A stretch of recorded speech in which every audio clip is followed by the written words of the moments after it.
Unit 12, Project Management, Track 42. Hello everybody, this is Rachel Steadman from Melbourne HQ. Today we'll be getting an update on the project to introduce our biscuits into the Chinese market. Let's start by taking the roll call.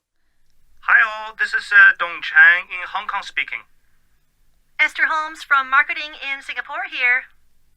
And Daniel Matthews from R&D has just joined us. I don't think you know him. Daniel? Hi guys, sorry I'm a bit late. My last meeting overran. Daniel, is that a British accent I hear? Yes, that's right. It must be very late, or is it early over there? Is it raining in England? I'm in Melbourne, Esther. Oh, sorry, I see. Rachel here. Let's look at the items for discussion today. First is Esther's report. Actually, I only got the report this morning and I haven't really had time to look at it. Don't worry, Daniel.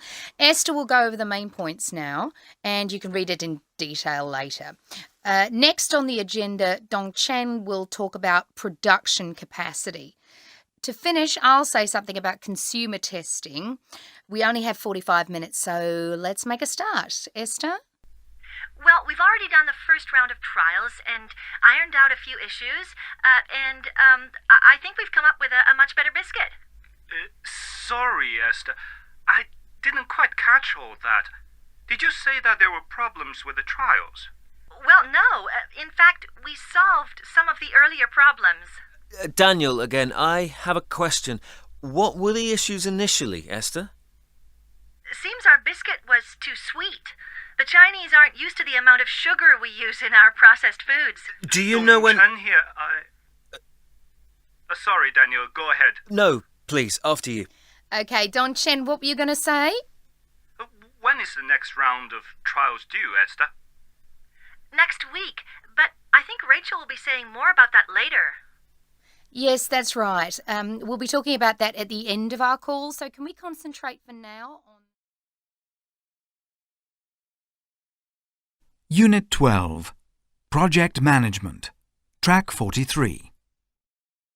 Well, we wanted everyone to use our internet-based applications so that all the team members could collaborate and manage their part of the project more efficiently.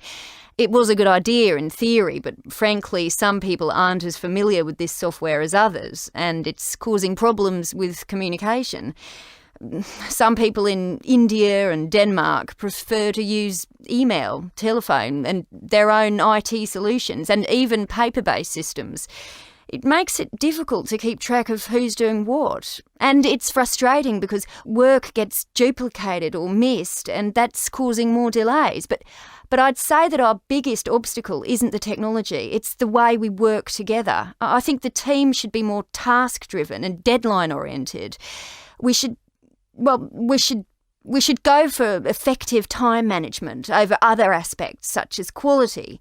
It's what I call a good enough approach so that we can get the work done on time. But the engineers seem to be focused on maintaining an excessively high quality, which is causing more delays.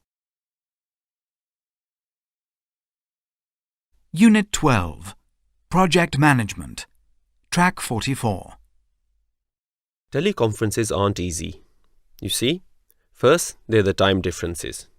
The people in Sydney are 4.5 hours ahead of us, so we can only communicate for half a day. It seems that the time for a teleconference is always set at the Australian team's convenience.